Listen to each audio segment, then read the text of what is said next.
When we first walked into this building, there were multiple reasons why this building should not have been renovated and why it had sat abandoned for so long. Structurally, legally, and financially, there were so many questions of whether this would be a good decision. But we had to figure out for our clients if we can make this renovation work for their needs. All right, so I just finished up the tour, and major things to note that back there is a secondary, or actually a third, cooler space. It's kind of in pretty bad shape. Many people considered this space unbuildable or even worthy of teardown, but ultimately it worked out and we were able to achieve our clients' goals with a little creative thinking. The demo that we do will realize everything that's going on back here. The floor is hollow, so it's actually set on a crawl space. The owner pointed that out to me, so I want to make sure we're going to explore that during construction. This will all get demoed. These are coolers here placed in, and then a faux wall.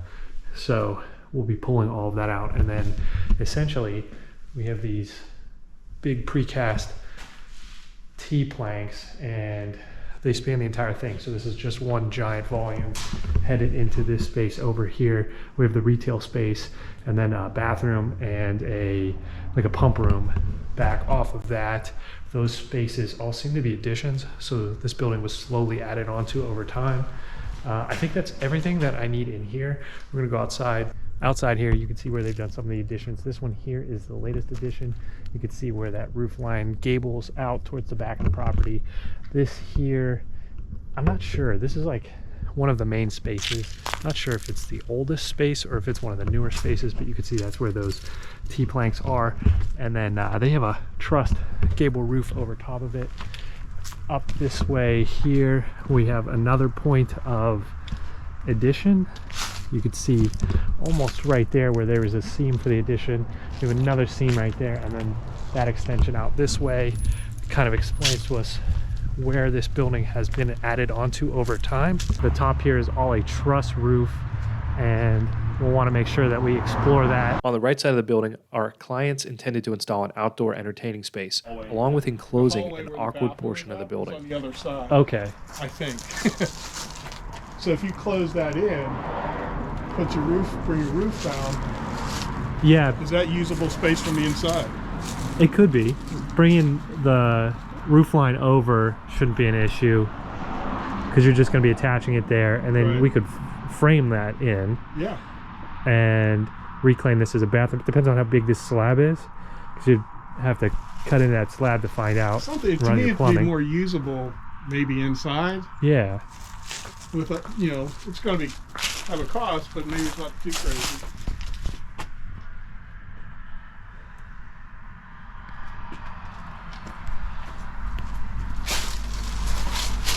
And they spray foam everything.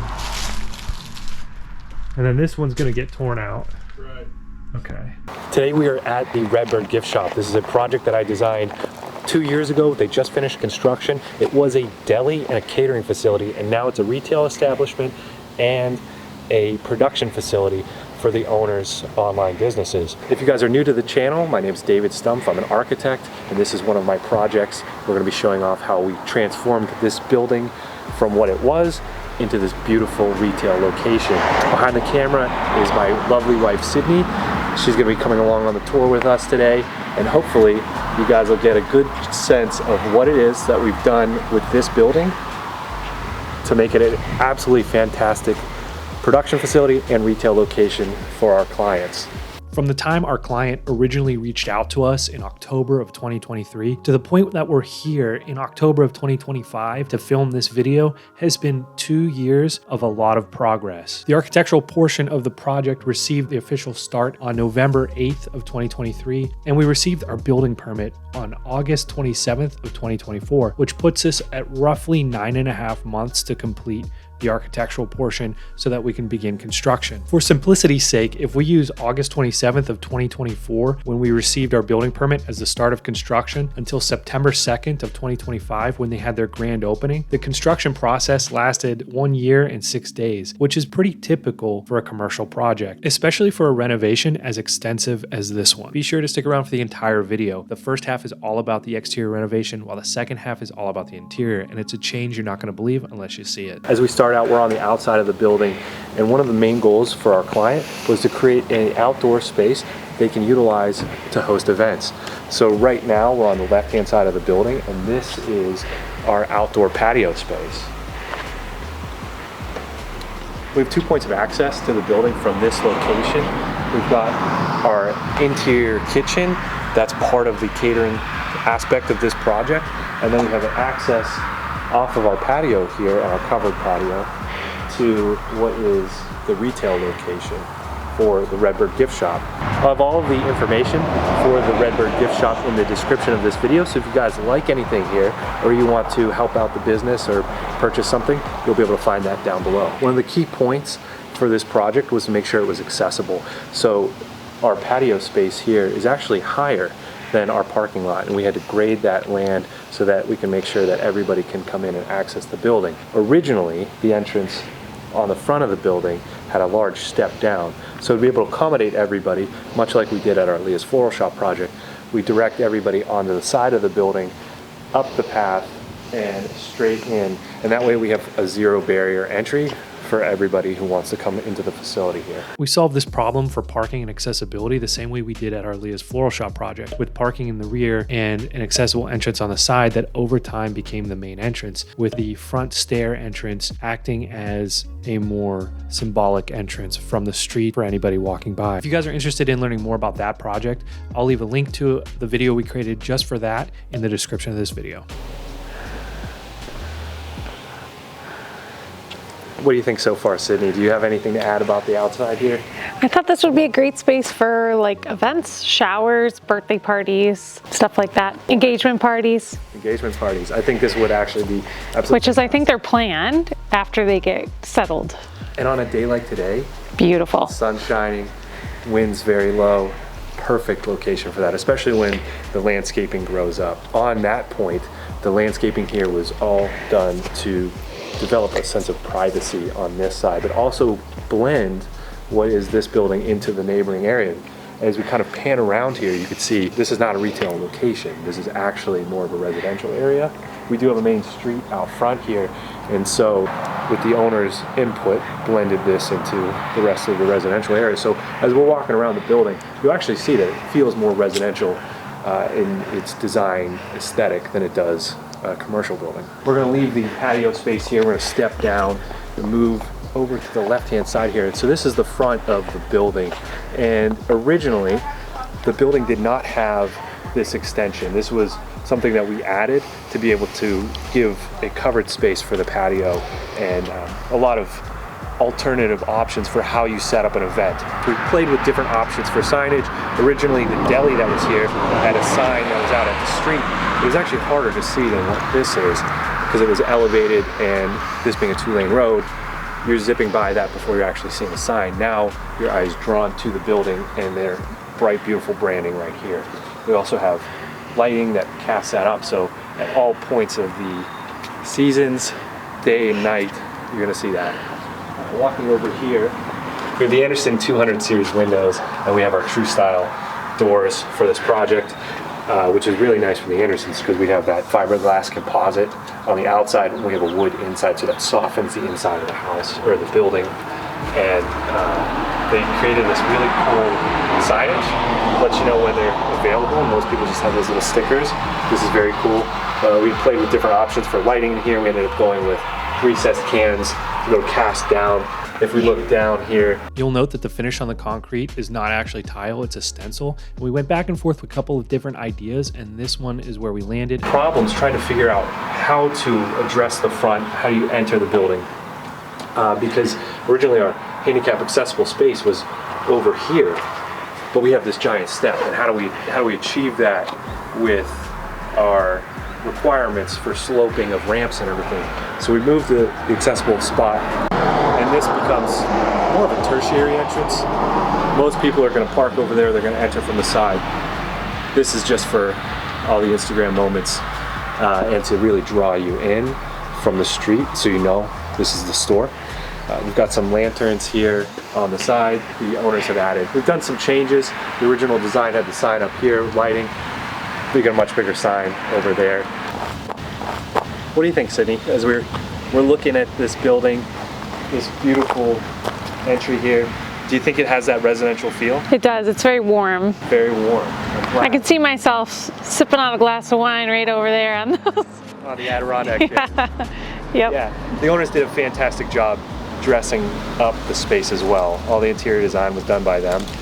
We did a lot of back and forth on that, but it worked out really well. And a lot of this design comes from their team as well. Their team of designers that do all the production and creative aspect of their businesses. They were able to utilize that on their own building. So that's also very awesome to be able to bring that in and gives them an even greater sense of ownership. The landscaping also, I think that plays out really well because it starts to feel more residential. It feels welcoming. It doesn't feel stark like a lot of commercial spaces do when they're just in a strip mall setting. This is very welcoming, and they were telling us earlier that they get a lot of people that come in and they're just dumbfounded about how beautiful this space is now. What do you say we walk around a little bit more and then we head inside? We can check out the back patio. The right hand side here, we won't really touch on that. That's more for UPS deliveries and really for their employees when they're sending stuff out.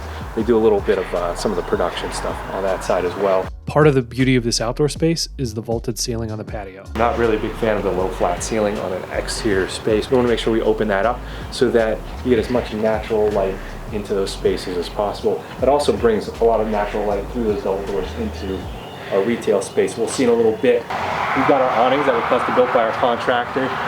As you can see from the blueprints that I created for the awning design, they were intended to be a traditional timber frame with a hybrid roof structure to allow for our electrical to fit. When I stopped by the construction site to take a look at the progress, I realized that our contractor had framed the entire roof box for the awning instead of doing it in a timber frame structure. Now, I'm not sure exactly why they did that, but I think even with that change, they turned out just fine. That give you a little bit of coverage before you walk in and out of these doors. I think that's really important. If we didn't have anything like that, it was a rainy day, you would step out or step in to unlock that door and just be getting rained on. So we want to make sure that we have those covered, and we're doing it in a way that ties with the entire aesthetic. I think the key here is everything matches, everything tells the same story. So all the little details from the brackets for the awnings to our porch deck, all of it matches, it tells the same story. It's cohesive design. What do you think about that, Sid? I agree. I think it adds a lot. It's the little details that make you feel like this is homey and something that you would see in like a residential space. Exactly. Back over here, one thing to note for those that are more technical in nature, we have our electrical system. So originally there was a pole out at the street and it ran a cable to the top here and then in. To prevent that, and then also to accommodate for all the other stuff that we're doing on this project, we buried that. And the service line comes in here. We've got our service here. This cooler system here is actually a generator switch. The area here, when we started this project, that was their condensing unit for the building. It wasn't on the roof. It wasn't what we've done now. It was one of those giant, massive things, and it was tucked into this area. This did not have a wall here. Didn't have a roof. We created this roof and we created this wall. This is actually just a shed. So you be able to open this up and see inside. That was original. So we have a space for a generator that's vented. And in the event of a power outage, they can run the facility. This here is our vent for our industrial range hood. Because in a commercial facility, if you have a kitchen, you have to have a commercial range hood. So we've got all of that accommodated for, and it changes the aesthetic of the building by being able to get rid of that wire. Now we can have all this added as well. A little technical for you guys, but it is something important to note. We're gonna head back over here. What is very nice is that we've already got all the landscaping in. Some of the trees are planted. They're gonna grow up and they're gonna really give these spaces all of the privacy that they need. Even back to the left here, as I'm gonna let Sydney walk past me, and I'm gonna turn around here. You can see we have our drive aisle that comes in to our parking area. We've got our parking here, but we have a swale to catch any runoff water, and we've landscaped the whole right-hand side of that. So as that grows up, it's also gonna give a little more privacy. We've got a neighbor here, and what we wanna do is really make sure that they don't feel like they're living in a commercial area, but that they're being respected as well. On the right-hand side, we've got this beautiful trellis, rose bushes that are gonna grow up, and it really starts to show that design intent for the residential feel of this building. It starts to create a very beautiful space. You don't need a lot to do that. All that is a trellis and the rose bushes and a lawn, but it still elevates that. And this is the rear patio. This is a space for the employees of the business to relax, to take their lunch breaks. As you can see, they've got it set up for that right now, but it also elevates in a way that still feels residential. We look out onto the yard. They have it planted, beautiful plantings here. Some of them are doing a little better. We are at the end of the season. This is October now. And they have a fantastic rear yard. So it still starts to feel very residential. Our neighbors don't look at something that looks like the back of a Walmart. They're actually looking at something that looks like a house from this angle. To talk about the cohesive design language, we tie everything together. So you haven't seen anything that doesn't look like it matches the front. The back is just as important. We have our brackets with our awning back here. That was all custom built to match the front. We actually were supposed to put one over there. The roof lines didn't intersect, but it looks just fine. And that heads into the office, so they don't tend to use that door very often. Production facility door is where they come in more often than not, so that works out just fine. And then that's basically it for the outside here. If you guys have any questions about what we did here or comments, let me know in the comment section below. I have a comment. Yeah, go ahead, Sid. What do you have a comment about? God sees the back of the house too. That's absolutely right. I had an old architect tell me once, God sees the back of the house too. When you neglect the back of the house, it's not just the people at the street that are seeing the house. It's everybody who ever experiences it. They see all of it. So it's key to make sure that you're taking the design and the language that you've created for the front, making sure it goes all around. You don't want to come to the back and be like, oh, just a blank wall. Keep the vibes flowing. Keep the vibes flowing. We'll go with that. The original structure had no real thought put into the parking layout. The narrowness of the lot and the building's awkward setback dictated that a majority of the added parking would have to go on the right-hand side of the building. Because of this and the multiple uses that this building now has, a majority of the people who visit this building will enter from the right-hand side rather than the front, making the experience of entering from the right rather than the front just as important. If you guys aren't already subscribed to the channel, definitely hit that subscribe button and be sure to like this video and share it with anybody else that might find a project like this interesting or want to check out the Redbird Gift Shop. We're going to head inside right now. This is their kitchen area. It's intended to be part of the entertaining space out here, so it blends back and forth. That's why we have the double doors. Before we started the project, our outdoor space was an overgrown gravel lot, and the door leading to the kitchen was a garage door that was used for delivery access. As we head in here, you can see we do have the double doors behind us. And this is a commercial space, so remember, we do have to have all of the elements of a commercial space. So we do have our exit signs, we have our illuminated exit sign up here, we have our other exit signage here. So those are requirements when you're creating a commercial space. But as we pan around here, it definitely just looks like somebody's kitchen at their home. And that was very much the intent, blending the design styles and really tying it all together. The inside is just as important as the outside, and marrying those two design languages so it does feel like it's the same space. To give you an understanding of just how big of a transformation this building has undergone, this space that I'm currently standing in was once the storage and delivery area for the original deli. Back half of this space had 3 walk-in coolers that were falling apart, and the whole space was subdivided by a stainless steel wall with double doors in it. This was the building's condition right after my clients purchased it, and I was going through my initial walkthrough. We weren't sure what the original structure of the building was because on the outside we have a gable roof, but on the inside we have these concrete T-plates. And we were really able to understand what was going on once it was finally all cleared out. At some point in the past, the flat roof probably started leaking, and to remedy this, they put a traditional gable roof on. The T-plates made running our ductwork a little more difficult in this space because we had to drop that below them. But the open span that they offered allowed us to lay the space out exactly to our clients' needs. And then this is going to be the kitchen area. So they've already got all the rough plumbing in. You can see there'll be like a countertop bar here. And then the inside there is all going to be kitchen.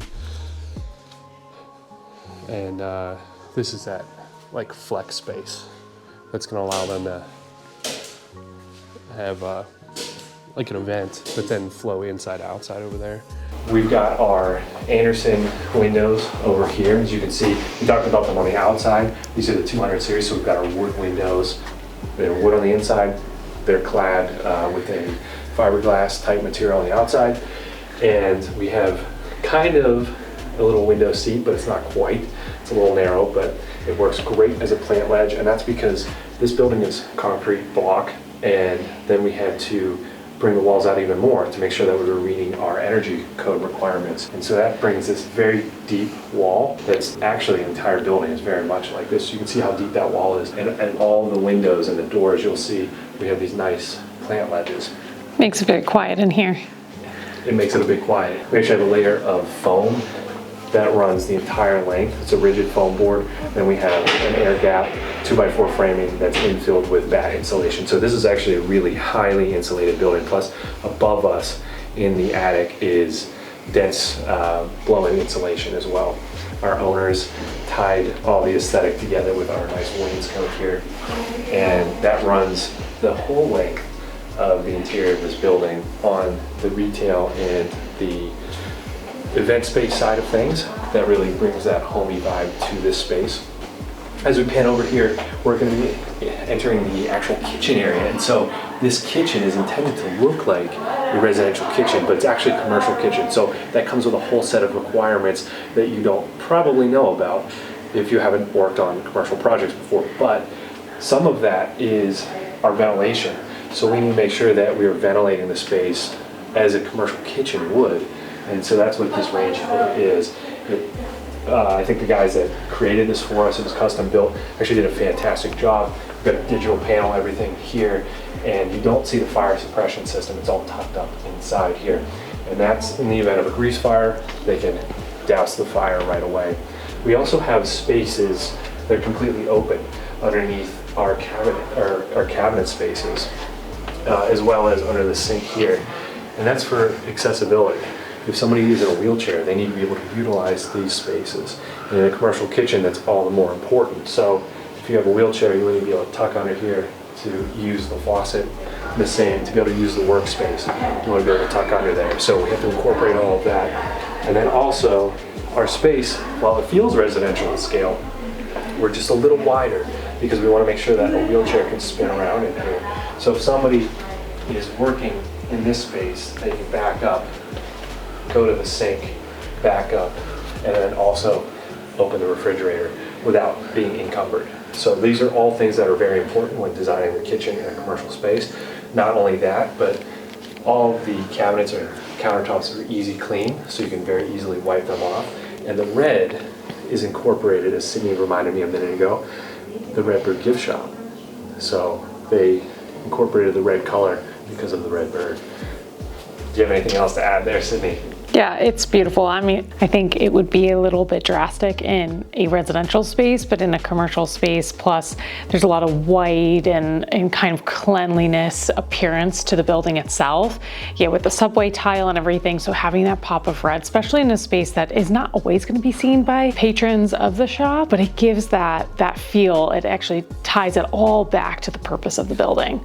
Exactly. And you know, to go to that a little bit more, where Sydney mentioned it, not everybody's going to see the space. Clients may actually see the space because it ties to our outdoor event space. So I touched on this a second ago, but we have the double doors here. So these doors can open up, out, and then we have an indoor-outdoor space that blends in here. So if they're doing an event, they're doing a teaching event specifically. I think they said earlier that they had a sourdough class. You can utilize the kitchen and go in and out very easily, unencumbered. Or if you're hosting a bridal shower or something like that, set up in here with all the catering stuff and then have everybody out there for the party. A BYOB wine and paint. BYOB wine and paint. Everybody tuck those bottles into the fridge. We're gonna head back over here and then we're gonna go back outside and then enter into the front. But before we do, you'll see those design elements we talked about, they're tying in the whole way through here. We've got our painting the cardinal, the wainscot continuing, barn door that matches. Our carpenters were thoughtful enough to note the wainscot top and then tie that in the same banding of the barn door. That's something to think about. It's all cohesive, it's all thought through. You aren't mixing and matching things. When you look around this space, it really is very fluid. Off to my right here, we have the utility. So how do you run like a space like this, the guts of it?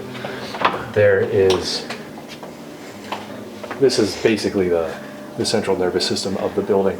2 air handlers, because the space is so big and it's subdivided into multiple different little areas, because this is about 4 different additions that had happened over the course of X amount of years before our current client bought the building. So we had to subdivide it and zone it. So we have 2 different zones, air handlers for that.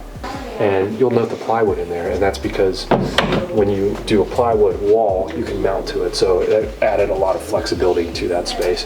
And then just behind Sydney is the hallway that splits right to, I guess to my right, goes to production and offices, left goes down to the retail. Where I'm standing was originally part of the commercial kitchen for the deli. Straight ahead there was the hallway access to the front of the building. The big space that we're in was subdivided by that stainless steel wall with the double doors. To the left is the walk-in cooler. Now we have this bright, beautiful hallway that has a direct view corridor from the back of the building to the front with a side hallway taking you to the commercial kitchen we just installed. So we don't get in our photographer's way. We're actually leaving that part of the building and headed towards the front to continue the tour. So this is the front of the building, and originally the building did not have this extension. This was something that we added to be able to give a covered space for the patio and a lot of alternative options for how you set up an event. We played with different options for signage. Originally, the deli that was here had a sign that was out at the street. It was actually harder to see than what this is because it was elevated, and this being a 2-lane road, you're zipping by that before you're actually seeing the sign. Now your eye is drawn to the building and their bright, beautiful branding right here.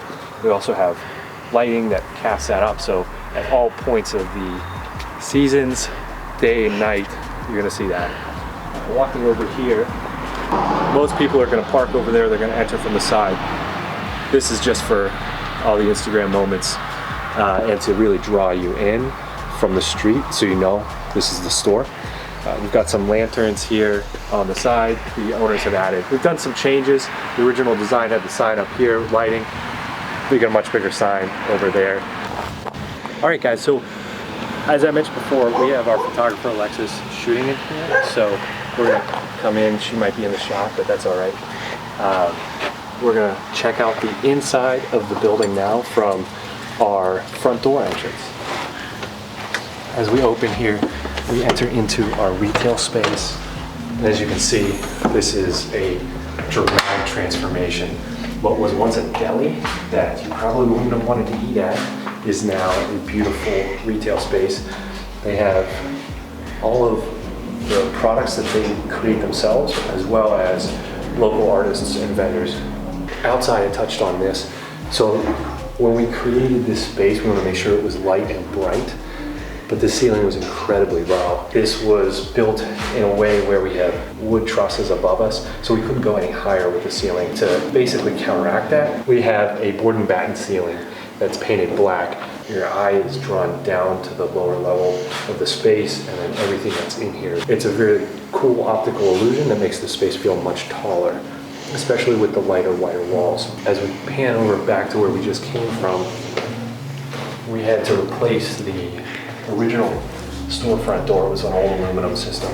Didn't work out real well. It did not meet the aesthetic that we were trying to go for with that residential aesthetic. Bringing in a door that is also the same as the rest of the doors ties everything together and also gives that residential feel with our divided lights.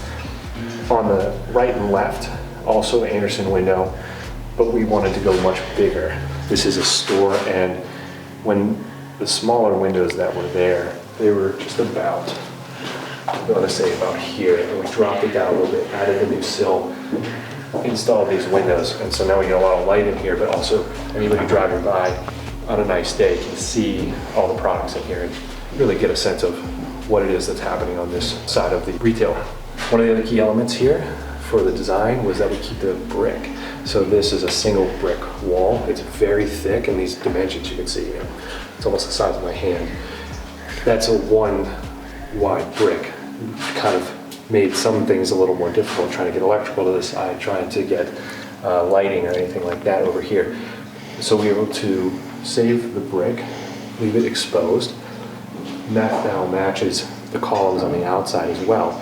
They're painted in that white that matches the rest, but we left it the raw natural brick on the inside. It really softens the space as well. We have our second set of double doors. And this also creates a connection to the outside in the event that there is an event in the space. In the retail location, it can connect to the outdoor patio as well as connecting directly to the kitchen space. So we have this kind of symbiotic relationship between the three spaces, and that allows for the most flexibility and utilization of the space to facilitate any kind of event that they might want to have. Anything to add there? No, I just want to shop after this. Oh, yeah. They do have all kinds of really cool stuff here. So again, I'm gonna link that in the description of the video. So if you guys do see anything that you like, you'll be able to find it. We've got our point of sale up here.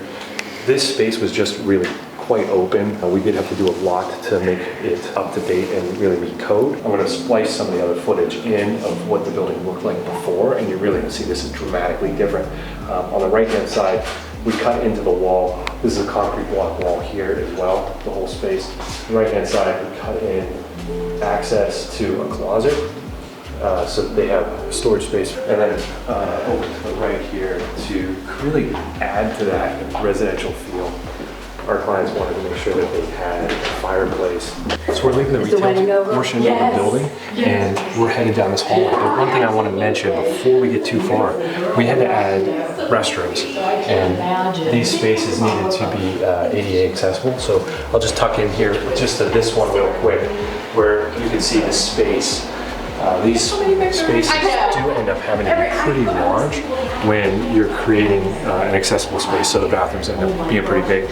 Another thing that is required in a commercial space are water fountains. And so because we have this view corridor from the very front of the building all the way to the back, we want to make sure we tuck these in so they don't interrupt it, but also we have to accommodate accessibility. How does a wheelchair come in here? And so by tucking it back and having space on either side, we're able to do that. And it also creates a very nice little alcove for that.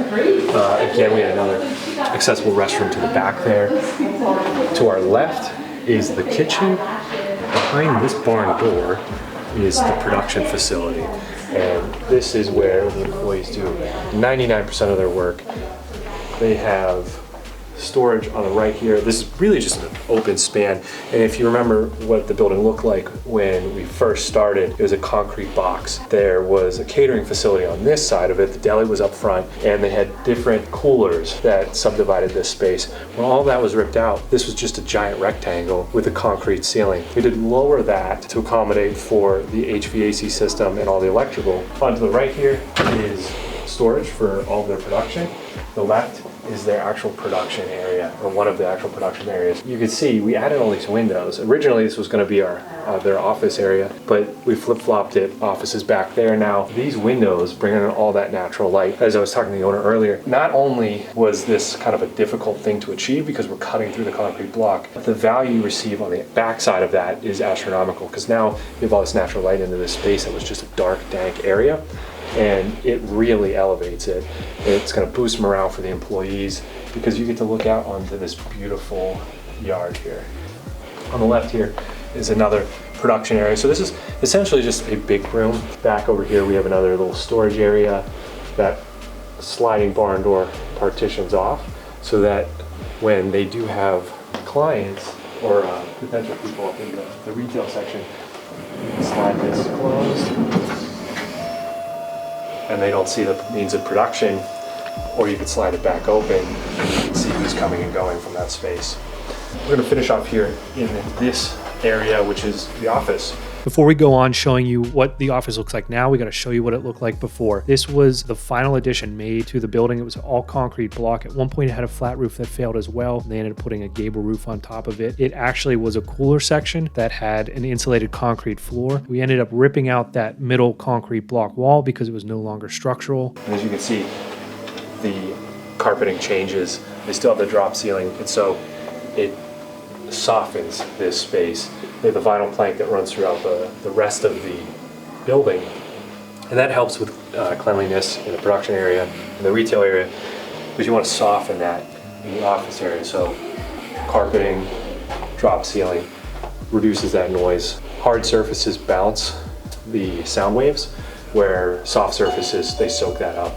Again, we have a lot of windows and doors in this space, the Andersons and the True Style, and that brings a lot of light into the office area. You can spend most of your time here in the office and having the views out into the yard. Absolutely beautiful. You open that up and get natural ventilation in here. What do you think, Sydney?